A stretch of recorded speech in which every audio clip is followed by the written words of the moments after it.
Hello friends, आपका स्वागत है मेरे YouTube channel an effort to success पर।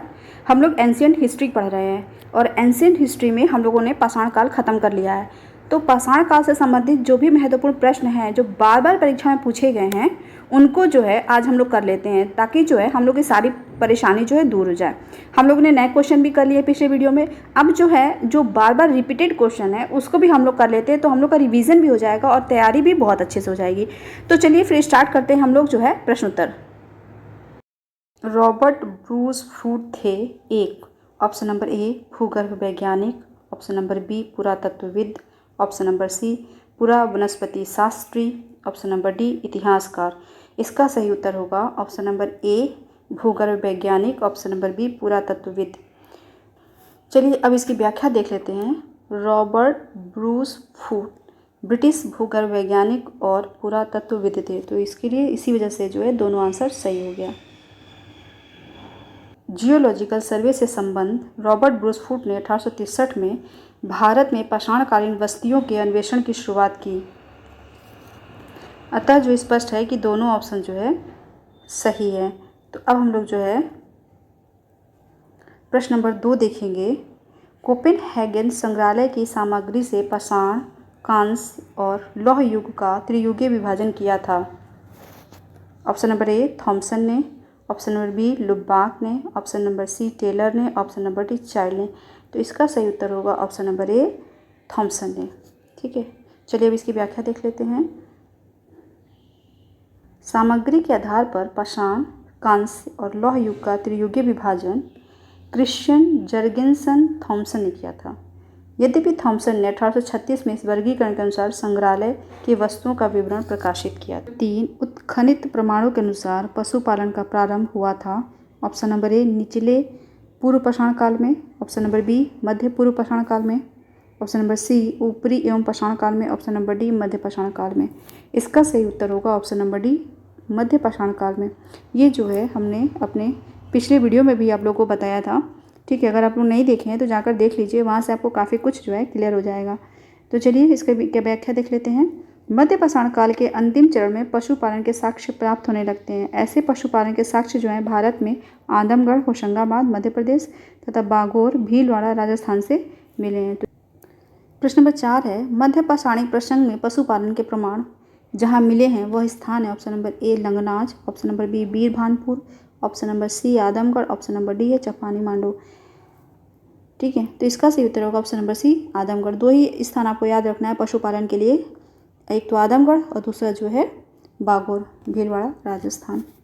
तो चलिए प्रश्न नंबर हम लोग 5 देख लेते हैं। प्रश्न नंबर 5 है, निम्नलिखित में से किस स्थल से हड्डी के उपकरण प्राप्त हुए हैं। ऑप्शन ए चोपनी मांडो से, ऑप्शन नंबर बी काकोरिया से, ऑप्शन नंबर सी महदहा से, ऑप्शन नंबर डी सराय नाहर से।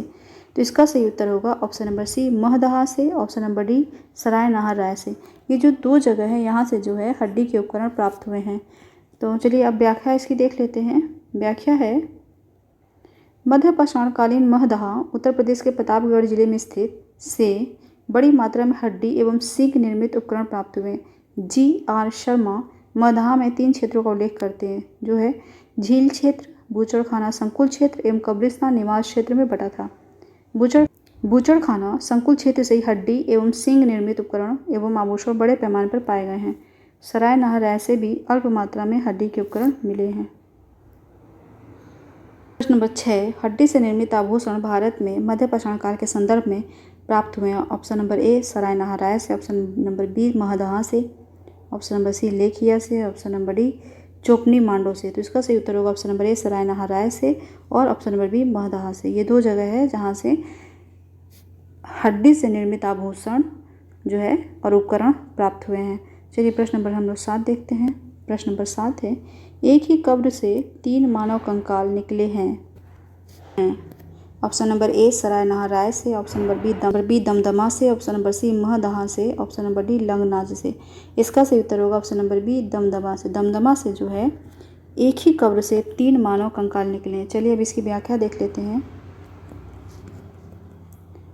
मध्य गंगा घाटी के प्रतापगढ़ जिले में स्थित सराय नाहर राय, महदहा तथा दमदमा का उत्खनन हुआ। दमदमा में लगातार 5 वर्षों तक किए गए उत्खनन के फलस्वरूप पश्चिमी तथा मध्यवर्ती क्षेत्रों से कुल मिलाकर 41 मानव समाधान ज्ञात किए हुए हैं।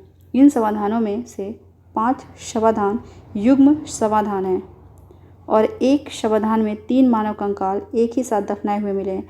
शेष समाधानों में एक एक कंकाल मिले हैं। चलो 8, प्रश्न नंबर 8, खाद्यान्नों की कृषि सर्वप्रथम प्रारंभ हुई थी। ऑप्शन ए नवपाषाण काल में, ऑप्शन नंबर बी मध्य पाषाण काल में, ऑप्शन नंबर सी पुरापाषाण काल में, ऑप्शन नंबर डी प्रोटो ऐतिहासिक काल में। इसका जो सही उत्तर होगा ऑप्शन नंबर ए नवपाषाण काल में। खाद्यान्नों का उत्पादन सर्वप्रथम नवपाषाण काल में हुआ। यही वह समय है जब मनुष्य कृषि कर्म से परिचित हुआ था। चलिए अब हम लोग प्रश्न नंबर 9 देखते हैं। प्रश्न नंबर 9 है, भारत में मानव का सर्वप्रथम साक्ष्य कहाँ मिलता है। ऑप्शन नंबर ए नीलगिरी पहाड़ियाँ, ऑप्शन नंबर बी शिवालिक पहाड़ियाँ, ऑप्शन नंबर सी नल्ला मल्ला पहाड़ियाँ, ऑप्शन नंबर डी जो है ऑप्शन नंबर डी नर्मदा घाटी। इसका सही उत्तर होगा ऑप्शन नंबर डी नर्मदा घाटी।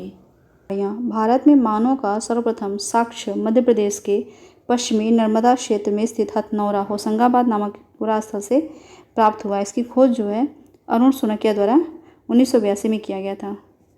5 दिसंबर 1982 में किया गया था। ये जो नीलगिरी पहाड़ियाँ हैं और नल्ला माला पहाड़ियाँ, ये जो है दक्षिण भारत की पहाड़ियाँ, और शिवालिक पहाड़ियाँ जो है अब जो अपना हिमालय है उसका जो है दक्षिणी विस्तार है। ठीक है, चलिए अब आगे चलते हैं प्रश्न नंबर 10 की तरफ।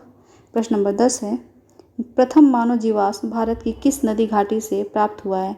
ऑप्शन नंबर ए गंगा नदी, ऑप्शन नंबर बी यमुना घाटी, ऑप्शन नंबर सी नर्मदा घाटी, ऑप्शन नंबर डी ताप्ती घाटी, ऑप्शन नंबर ई उपर्युक्त में से कोई नहीं या उपर्युक्त में से एक से अधिक। तो सही उत्तर होगा उसका ऑप्शन नंबर सी नर्मदा घाटी।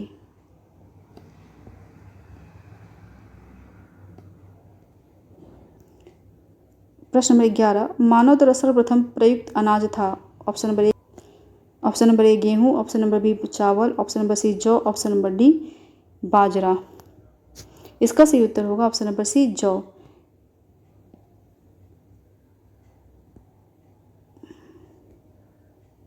आधुनिक मानव समाज द्वारा मुख्य रूप से 8 अनाजों का उपभोग किया गया है। जौ, गेहूँ, चावल, मक्का, बाजरा, सोरगम, राई एवं जई। अनाजों के पौधे विभिन्न क्षेत्रों में जंगली घास के रूप में विद्यमान थे, जिन्हें बीजों के रूप में अलग अलग क्षेत्र में अलग अलग समय पर मानव ने उगाया। वैश्विक दृष्टि से देखा जाए तो सर्वप्रथम जौ 8000 ईसा पूर्व के आसपास भूमध्य सागर एवं ईरान के मध्य स्थित पश्चिमी एशिया के देश में मानव द्वारा उगाया गया। बाद में लगभग इन्हीं क्षेत्रों में 8000 ईसा पूर्व के आसपास। नंबर 12 है, भारतीय उपमहाद्वीप में कृषि के प्राचीनतम साक्ष्य प्राप्त हुए हैं। ऑप्शन नंबर ए कोरडेवा से, ऑप्शन नंबर बी लौरादेव से, ऑप्शन नंबर सी मेहरगढ़ से, ऑप्शन नंबर डी टोकवा से। इसका सही उत्तर होगा ऑप्शन नंबर बी लौरादेव से। चलिए इसकी व्याख्या देखते हैं। नवीनतम खोजों के आधार पर भारतीय उपमहाद्वीप में प्राचीनतम कृषि साक्ष्य वाला स्थल उत्तर प्रदेश के संत कबीर नगर जिले में स्थित लौरादेव है। यहाँ से 9000 ईसा पूर्व से 7000 ईसा पूर्व तक के बीच चावल के साक्ष्य प्राप्त हुए हैं। उल्लेखनीय है कि इस नवीनतम खोज के पूर्व भारतीय उपमहाद्वीप का प्राचीनतम कृषि साक्ष्य वाला स्थल मेहरगढ़ था, जो कि पाकिस्तान के बलूचिस्तान में स्थित है। यहाँ से जो है 7000 ईसा पूर्व के गेहूं के साक्ष्य मिले हैं, जबकि प्राचीनतम चावल के साक्ष्य वाला स्थल है कोरडेवा, इलाहाबाद जिले के बेलन नदी घाटी के तट पर स्थित है, और यहाँ से 6500 ईसा पूर्व चावल की भूसी के साक्ष्य मिले हैं। माना जाता था उपरोक्त संदर्भों में यदि विकल्प लौरादेव रहता है तो आपका जो है विकल्प लौरादेव ही सही होगा। प्रश्न नंबर 13, भारतीय उपमहाद्वीप में कृषि के प्राचीनतम साक्ष्य प्राप्त हुए हैं। ऑप्शन ए ब्रह्मगिरी से, ऑप्शन नंबर बी बुरझुम से, ऑप्शन नंबर सी कोल्डीवा से, ऑप्शन नंबर डी मेहरगढ़ से। इसका सही उत्तर होगा ऑप्शन नंबर डी मेहरगढ़ से। अगर आपके ऑप्शन में लौरादेव नहीं है तो आपका उत्तर जो है मेहरगढ़ ही होगा। अगर लौरादेव है तो उत्तर जो है लौरादेव होगा। चलिए प्रश्न नंबर 14 देख लेते हैं। प्रश्न नंबर 14, भारतीय उपमहाद्वीप में कृषि के प्राचीनतम साक्ष्य कहाँ से प्राप्त हुए हैं। Option number A Lothal, option number B Harappa, option number C Mehrgarh, option number D Mundigak. तो इसका सही उत्तर होगा ऑप्शन नंबर सी मेहरगढ़। ठीक है, मेहरगढ़ ही लगाएंगे अगर लौरादेव उत्तर में नहीं होगा। अगर ऑप्शन में मेहरगढ़ रहता है और लौरादेव नहीं रहता है तो आपका उत्तर जो है मेहरगढ़ ही होगा। प्रश्न नंबर 15, नवपाषाण युग में भारतीय उपमहाद्वीप के उत्तर पश्चिमी क्षेत्र में निम्नलिखित में से किस स्थान पर कृषि के अभ्युदय के प्रारंभिक प्रमाण प्राप्त हुए? Option number A Mundigaon, option number B Mehrgarh, option number C Damb Sadaat, option number D Balakot, option number E Amri. इसका सही उत्तर होगा ऑप्शन नंबर बी मेहरगढ़। प्रश्न नंबर 16, भारत में पशुपालन एवं कृषि के प्राचीनतम साक्ष्य प्राप्त हुए? ऑप्शन नंबर ए अंजीरा से, ऑप्शन नंबर बी दम्ब सदात से, ऑप्शन नंबर सी किली गुल मोहम्मद से, ऑप्शन नंबर डी मेहरगढ़ से, ऑप्शन नंबर ई उपरीत में से कोई नहीं या फिर उपरीत में से एक से अधिक। तो इसका सही उत्तर होगा ऑप्शन नंबर डी मेहरगढ़ से। चलिए प्रश्न नंबर हम लोग 17 देख लेते हैं। प्रश्न नंबर 17 है, उस स्थल का नाम बताइए जहाँ से प्राचीनतम स्थायी जीवन के प्रमाण मिले? Option number A Dholavira, option number C Kile Gul Mohammad, option number C Kalibangan, option number D Mehrgarh. तो इसका सही उत्तर होगा ऑप्शन नंबर डी मेहरगढ़। चलिए व्याख्या देख लेते हैं इसका। प्राचीनतम स्थायी जीवन के प्रमाण सर्वप्रथम बलूचिस्तान के कच्छी मैदान में स्थित मेहरगढ़ से मिले हैं, जिसकी प्रमाणित तिथि 7वीं सहस्राब्दी ईसा पूर्व 7000 ईसा पूर्व है, जबकि किली गुल मोहम्मद एवं कालीबंगा की प्राचीनतम तिथि 4000 ईसा पूर्व एवं 3500 ईसा पूर्व है। तब विकल्प जो है डी इसका जो है सही उत्तर होगा। प्रश्न नंबर 18, निम्नलिखित में से किन स्थानों से मध्य पाषाण काल में पशुपालन के प्रमाण मिलते हैं? ऑप्शन नंबर ए औदे, option number B Bori, option number C Bagor, option number D Lakhania. तो इसका सही उत्तर होगा option number C Bagor. Bagor से जो है मध्य पाषाणकालीन जगह है बागोर, और यहीं से जो है पशुपालन के प्रमाण मिले। चलिए अब इसकी व्याख्या देख लेते हैं। मध्य पाषाण काल से पशुपालन के साक्ष्य प्राप्त होने लगते हैं। पशुपालन के प्रारंभिक साक्ष्य मध्य प्रदेश के होशंगाबाद के निकट आदमगढ़ पुरास्थल से और राजस्थान के भीलवाड़ा जिले में स्थित बागौर से जो है प्राप्त से मिलते हैं। चलिए अब हम लोग जो है प्रश्न नंबर 19 देख लेते हैं। प्रश्न नंबर 19 है, निम्नलिखित में से किसको चालकोलिथिक युग भी कहा जाता है? ऑप्शन नंबर ए है पुरापाषाण युग, ऑप्शन नंबर बी है नवपाषाण युग, ऑप्शन नंबर सी है ताम्रपाषाण युग, ऑप्शन नंबर डी है लौह युग। इसका सही उत्तर होगा ऑप्शन नंबर सी ताम्रपाषाण युग। ताम्रपाषाण युग को जो है चालकोलिथिक युग भी कहा जाता था। ठीक है, ताम्रपाषाण युग को चालकोलिथिक युग भी कहा जाता है।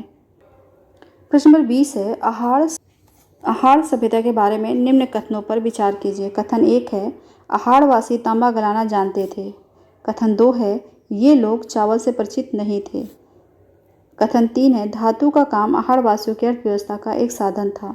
कथन 4 है, यहाँ से काले लाल रंग के मृदभांड मिले हैं, जिन पर सामान्यतः सफ़ेद रंग से ज्यामितीय आकृतियाँ उकेरी गई हैं। सही विकल्प चुनना है। विकल्प ए है कथन 1, 3 एवं 4 सही है। विकल्प बी है 1 और 2 सही है। विकल्प सी है 1, 2 एवं 3 सही है। विकल्प डी है 3 एवं 4 सही है। तो इसका सही उत्तर होगा ऑप्शन नंबर ए 1, 3 और 4। मतलब आहारवासी तांबा गलाना जानते थे, है ना। धातु का काम आहारवासियों के व्यवसाय एक प्रमुख साधन था, और यहाँ से काले लाल रंग के मृदभांड मिले हैं, जिन पर सामान्यतः सफ़ेद रंग से ज्यामितीय आकृतियाँ उकेरी गई हैं। और जो ये वाला गलत है, क्योंकि यहाँ के लोग जो है चावल से परिचित थे। ठीक है, चलिए अब इसकी व्याख्या देख लेते हैं। आहार दक्षिण पूर्वी राजस्थान में स्थित एक प्रमुख ताम्रपाषाणिक संस्कृति का स्थल है। आहार संस्कृति के लोग मूलतः कृषक एवं पशुपालक थे। वे गेहूँ, जौ तथा चावल से परिचित थे।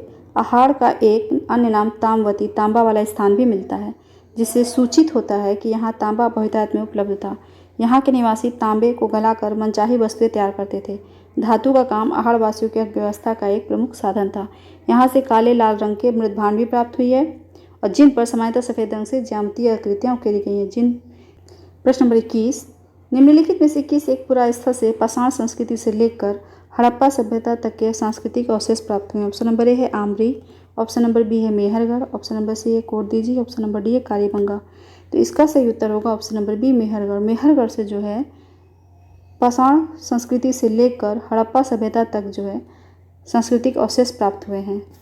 तो बलूचिस्तान पाकिस्तान में स्थित पुरा स्थल मेहरगढ़ से पाषाण संस्कृति से लेकर हड़प्पा सभ्यता तक के सांस्कृतिक अवशेष प्राप्त हुए हैं।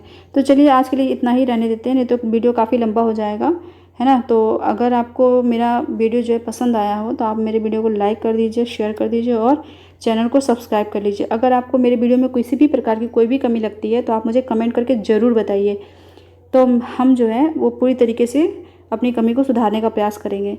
तो चलिए आज के लिए इतना ही रहने देते हैं। Thanks for watching.